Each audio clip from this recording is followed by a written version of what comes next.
अस्सलाम वालेकुम स्टूडेंट्स। आज के लेक्चर में हम माइटोसिस का टॉपिक को डिस्कस करेंगे। माइटोसिस में क्या होता है कि एक सिंगल सेल जो है वो 2 सेल्स में डिवाइड हो जाता है।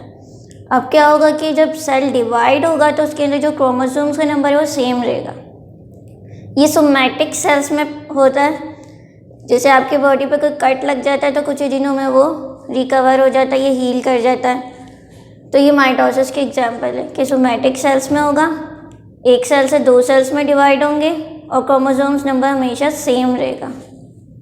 माइटोसिस के डिफरेंट फेजेस होते हैं, प्रोफेज, मेटाफेज, एनाफेज, टीलोर, साइटोकाइनिन। हर फेज को डिटेल में स्टडी करेंगे। प्रोफेज में 3 सब फेजेस हैं, एक अर्ली प्रोफेज है, मिड फेज है, लेट फेज है। ये एक सेल है, इसके अंदर क्या है, ये क्रोमैटिन मटेरियल है, यानी कि इसका क्रोमोसोम्स है जो कि थ्रेड लाइक गुच्छों की सूरत में यहाँ मौजूद है। इसको क्या कहेंगे, क्रोमैटिन नेटवर्क। ये सेंट्रियोल है, सेंट्रोसोम्स हैं जिसके अंदर सेंट्रियोल की प्रोडक्शन होगी और इसका फंक्शन क्या है कि ये स्पिंडल फॉर्मेशन बनाएगा। जैसे ये स्पिंडल फाइबर्स हैं, ये नज़र आ रहे हैं, ये क्या करेंगे, ये क्रोमोसोम्स को एक जगह से दूसरी जगह खींचने का काम करेंगे। न्यूक्लियोलाई का क्या फंक्शन है कि ये राइबोसोम्स की फॉर्मेशन करवाएगा। मिड फेज में क्या होगा, अब यहाँ न्यूक्लियर मेम्ब्रेन भी क्लियरली विजिबल है, जबकि क्रोमोसोम्स जो है वो क्रोमैटिन नेटवर्क के फॉर्म में मौजूद है और 2 सेंट्रियोल्स हैं जो कि एक साथ है, एक ही जगह पर मौजूद हैं। अब नेक्स्ट फेज में क्या होगा कि ये जो सेंट्रोसोम्स हैं ये अपोजिट पोल पर मूव हो जाएंगे। एक यहाँ आ जाएगा तो दूसरा इस तरफ आ जाएगा। ये अपोजिट पोल्स पे मूव करके क्या करेंगे, स्पिंडल फाइबर बनाएंगे, प्रोटीन फाइबर्स बनाएंगे। अब ये जो क्रोमैटिन नेटवर्क था इसका एक गुच्छों की सूरत में जो बड़ा हुआ था, ये ब्रेक होगा। ब्रेक होकर क्या होगा कि ये कंडेंस होना शुरू हो जाएगा, इसमें कॉइलिंग होना शुरू हो जाएगी, थिक हो जाएगा और ये अपना साइज क्या कर लेगा, शॉर्ट कर लेगा। शॉर्ट कर ये क्रोमेटाइड्स बना लेगा और जो बीच में राउंडेड बॉडी है उसको हम सेंट्रियोल कहते हैं।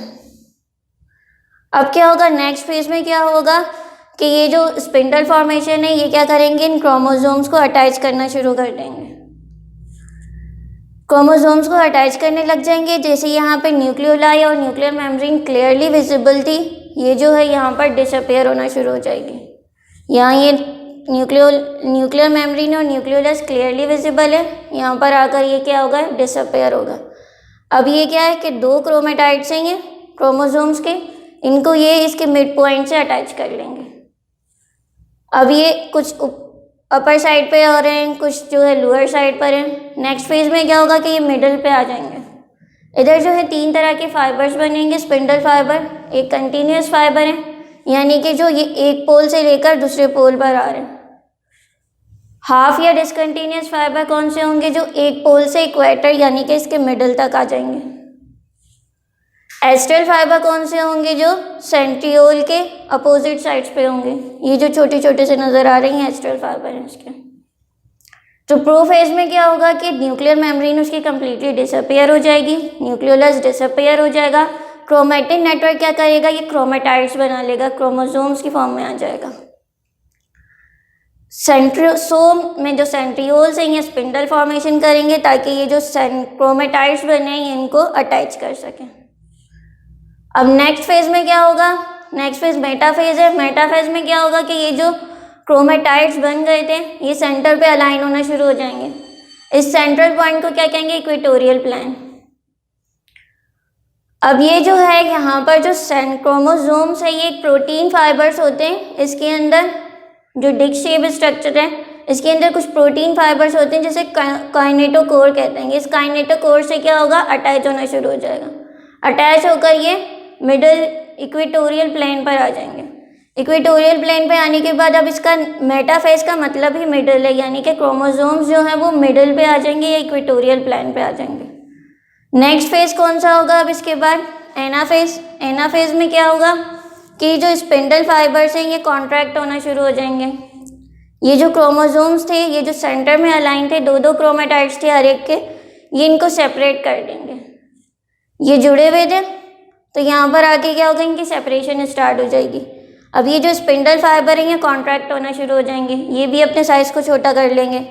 अब जो इनका ये जो सेंट्रोमियर या सेंट्रल डिस्क शेप स्ट्रक्चर नज़र आ रहा है आपको, ये भी डिवाइड होने लग जाएगा, ये भी अपनी कॉपी बनाएगा तो ये 2 सेल्स में ट्रांसफ़र हो जाएंगे।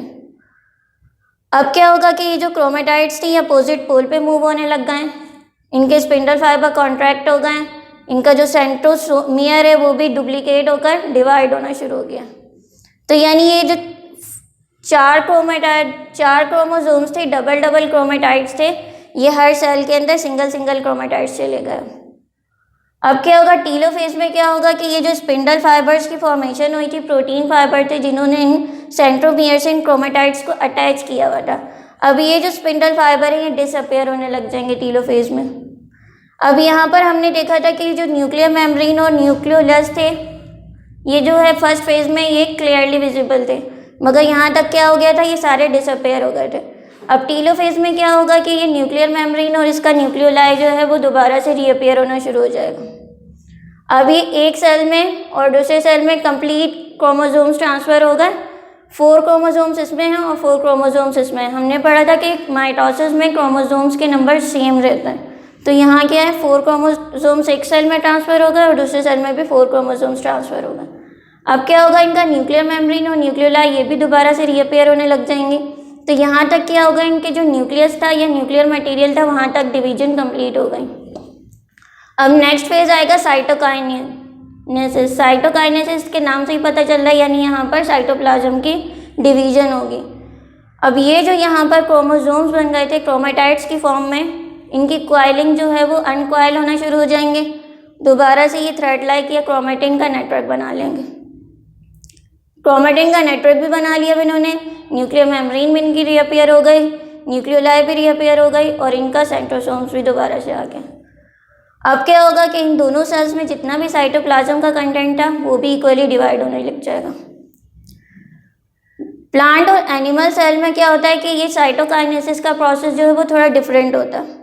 एनिमल सेल्स में क्या होता है कि कॉन्स्ट्रिक्शन डेवलप होती है, सेल जो है मेम्ब्रेन इस तरफ इनर साइड पर ग्रो होने लगेगी, ये ग्रो होते होते 2 सेल्स में डिवाइड कर जाएगी। जबकि प्लांट सेल्स में क्या होगा कि गोल्जी बॉडीज़ हैं जो कि कुछ प्लेट लाइक स्ट्रक्चर्स बना लेंगी।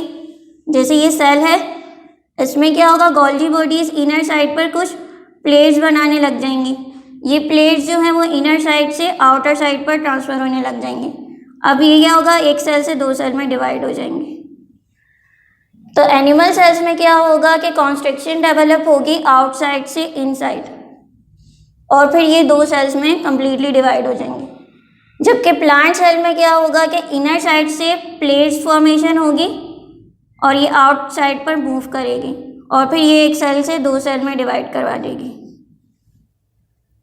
दूसरा डिफरेंस क्या है, एक और डिफरेंस भी हमने शुरू में लास्ट लेक्चर में भी पढ़ा था और इसमें भी कि सेंट्रोसोम्स बनेंगे जिसके अंदर सेंट्रियोल की फॉर्मेशन होगी एनिमल सेल में।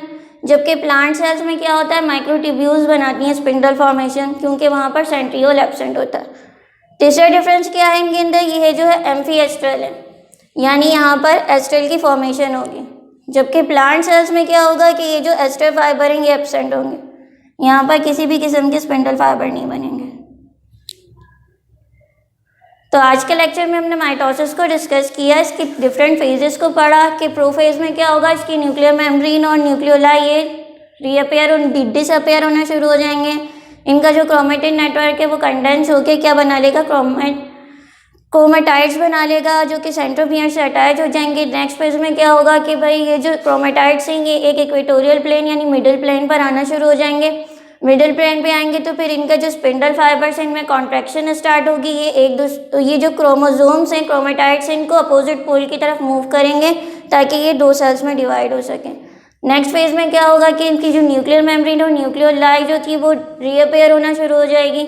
साइटोकाइनेसिस में क्या होगा कि इनके साइटोप्लाज्म में डिवीजन हो जाएगी और एक सेल से 2 सेल में डिवाइड हो जाएंगे। इस तरह क्रोमोसोम्स नंबर जो पहले सेल्स में 4 थे वो जो डॉटर सेल बनेंगे उनके अंदर भी 4 ही रहेंगे, सेम रहेंगे, एग्जैक्ट रहेंगे।